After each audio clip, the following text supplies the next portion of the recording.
आज के दिन में म्यूचुअल फंड और यूलिप में डिफरेंस फाइंड आउट करना थोड़ा सा डिफिकल्ट हो गया है टू एक कॉमन इन्वेस्टर जो भी डायरेक्टली एसआईपी करना चाहते हैं। अगर आप ये वीडियो देख रहे हैं तो शायद आप अगेन एक नया एसआईपी स्टार्ट करना चाहते हैं, वो भी बजाज अलायंस के न्यू फंड के साथ, जिसके बारे में हम इस वीडियो में डिटेल में जानेंगे। क्या ये जो ग्रोथ है वो रियल है? क्या यहाँ पर जो इन्वेस्टमेंट है वो टैक्स फ्री है? क्या साथ ही साथ हम ये भी जानेंगे आपकी जो इन्वेस्टमेंट है उस पर कॉस्ट कितना लगने वाला है? क्या हिडन चार्जेस रहने वाली है? क्या आपको डायरेक्टली फंड में इन्वेस्टमेंट करने का ऑप्शन मिल सकता है या नहीं? ये सारी बातें इस वीडियो में हम डिटेल में जानेंगे। वीडियो को अंत तक जरूर देखते रहिएगा। बजाज अलायंस की बात करें, one of the oldest company है। बहुत सारे प्रोडक्ट्स आते हैं, बजाज के हार्डवेयर प्रोडक्ट्स भी आते हैं, उनके कुछ फाइनेंशियल सर्विसेज वाले प्रोडक्ट्स भी हैं, लाइक लोन्स का, सिक्योरिटीज में इन्वेस्टमेंट करने की भी आपको ऑप्शंस देखने को मिल जाती हैं। और साथ ही साथ बजाज अलायंस इंश्योरेंस भी प्रोवाइड करता है। बजाज ने रिसेंटली एक बहुत ही कॉन्ट्रोवर्शियल स्टेटमेंट दिया था, जिसे मैंने ट्विटर पर हाईलाइट होते हुए देखा था। वो ये स्टेटमेंट दे रहे थे कि जो इंडियन पीपल्स है ना, उनके कस्टमर से सर्विस लेने वाले क्लाइंट्स हैं, वो थोड़े से इलिटरेट हैं और जिन्हें मूर्ख बनाना इजी होता है, और साथ ही साथ बहुत ज़्यादा संख्या है अनपढ़ लोगों की। ये उनके स्टेटमेंट थे अंग्रेजी में, जिसे मैंने आपको हिंदी में डिकोड करके समझाया। बजाज या फिर इस प्रकार के जो भी बड़े बड़े इंस्टीट्यूट्स होते हैं, फिर जो इंडस्ट्रीज होते हैं, प्रॉफिट कमाते हैं हमसे, बिजनेस करते हैं हमसे। जब वो काफ़ी अच्छा प्रॉफिट बनाने लगते हैं तो उन्हें लगता है कि हम हैं मूर्ख। ये कंट्रोवर्शियल टॉपिक है जिसके बारे में डिटेल में हमारी अनदर चैनल पर एक वीडियो आने वाली है। सो उसके लिए आप हमारे जो मेन चैनल है उसे आप सब्सक्राइब कर सकते हैं। बात करते हैं करेंटली इस फंड के बारे में। अभी हमें मूर्ख क्यों समझते हैं? इसलिए क्योंकि ये सेल्स करना जानते हैं। सेकेंडली, कुछ चीज़ें बताते हैं, कुछ चीज़ें नहीं बताते हैं, जिस वजह से इन्हें लगता है कि एक आम इंसान को ट्रैप करना काफ़ी इजी होता है। हम बात कर लेते हैं सबसे पहले इस फंड के बारे में। Nifty 200 momentum 30 index fund. इस फंड का जो फॉर्मेशन है वो लार्ज कैप के 100 स्टॉक्स, मिड कैप के 100 स्टॉक्स में गैदरिंग करके टॉप 200 कंपनीज में से फिल्टर करके टॉप 30 कंपनीज को सिलेक्ट किया गया है। क्या देखा जा रहा है ना, ये जो 200 कंपनियां हैं उनमें मोमेंटम कौन सी कंपनीज का काफ़ी अच्छा रहा है, उसी 30 कंपनीज को सिलेक्ट करके इस फंड को तैयार किया गया है। और हर 6 महीने में जो है कि इसको रीबैलेंस किया जा रहा है। Well and good. इसे एक इंडेक्स फंड भी बोला जाता है। इंश्योरेंस इंडस्ट्रीज में इंडेक्स फंड का आना is very interesting, because market trend किधर जा रहा है, कंपनीज उसी को फॉलो करना स्टार्ट करती हैं। आज के दिन में अगर देखें तो बहुत सारे लोग म्यूचुअल फंड की जगह पर इंडेक्स फंड में ही इन्वेस्ट करना प्रेफर करते हैं, और उसी स्ट्रैटेजी को आज के दिन में इंश्योरेंस इंडस्ट्रीज भी फॉलो कर रही हैं। अगर हम बात करें यहाँ पर इस फंड का कॉस्ट क्या रहने वाला है, 1.35% का आपको जो कि फंड मैनेजमेंट चार्जेस रहती है। इसके पिछले 10 साल के रिटर्न्स की बात करें तो 23.3% का रिटर्न्स इसने दे रखा है। लास्ट 10 ईयर्स का कंपाउंड एनुअल ग्रोथ रेट इसका रिटर्न रहा है। साथ ही साथ पिछले 5 साल में इसने 29.9% के आसपास का इसने रिटर्न्स दे रखा है। अब यहाँ पर अगर आपके investment 10,000 per month for 10 years के लिए रहती है, और अगर आप 20 ईयर्स में विड्रॉल करते हैं तो लगभग आपको 2.95 करोड़ का कॉर्पस बनते हुए देखने को मिलता है। बट क्या है रियलिटी, इसके बारे में हम आगे समझेंगे। सबसे पहले हम बात कर लेते हैं बजाज अलायंस कितने टाइप के प्लान्स आपको करेंटली नॉर्मली ऑनलाइन देखने को मिल जाता है। एक होता है कैपिटल गारंटी सॉल्यूशन या फिर कॉम्बो प्लान, जहां पर आपका इन्वेस्टमेंट डाइवर्सिफाई हो जाता है गारंटीड इन्वेस्टमेंट में, और साथ ही साथ मार्केट में भी कुछ पैसे जाते हैं। दूसरा होता है डायरेक्टली कंप्लीट पैसे फंड्स में डालना, जहां पर आपको रिटर्न्स काफ़ी हाई देखने को मिल जाता है। तीसरा ऑप्शन होता है रिटायरमेंट, और साथ ही साथ जो है वेवर ऑफ प्रीमियम वाले ऑप्शन देखने को आपको मिल जाती हैं। इन सब में cheapest cost and best of the best investment क्या हो सकता है, ध्यान रखिएगा, मैं सिर्फ बजाज अलायंस के अंडर में बात कर रहा हूँ।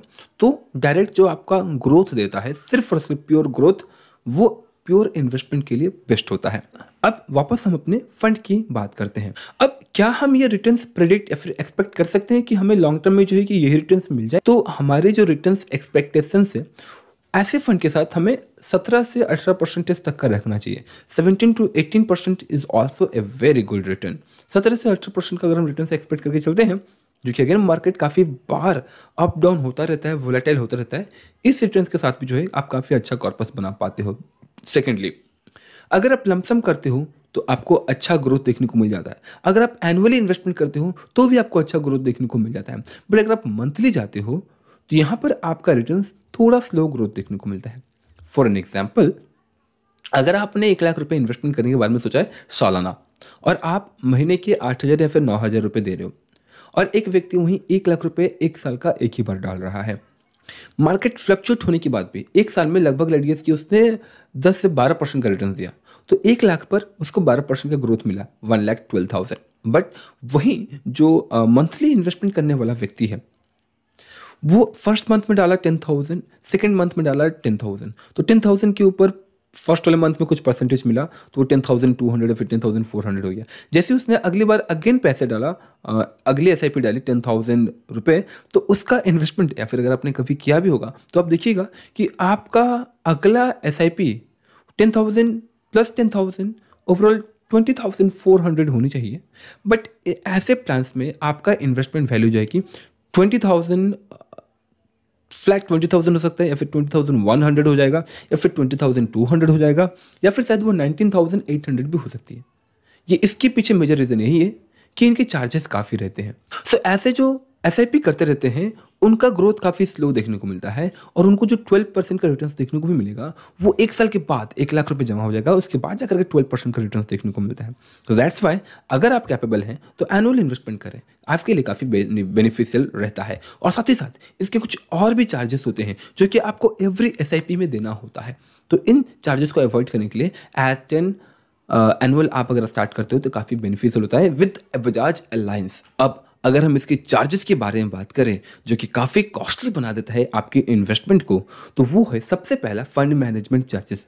जैसा कि मैंने आपको बताया 1.35% के आसपास। इसी फंड को डायरेक्टली अगर हम ब्रोकिंग प्लेटफॉर्म से चूज करें तो हमारा जो एक्सपेंस रेशियो है वो लेस देन 0.5% भी हो सकता है।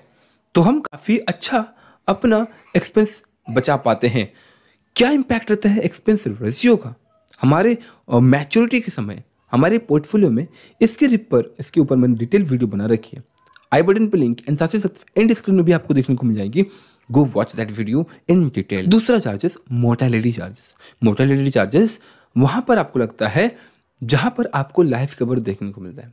बजाज अलायंस में आपको एक लाइफ कवर देखने को मिलता है दैट मे बी 12 लाख और 15 lakh, depends on your annual investment.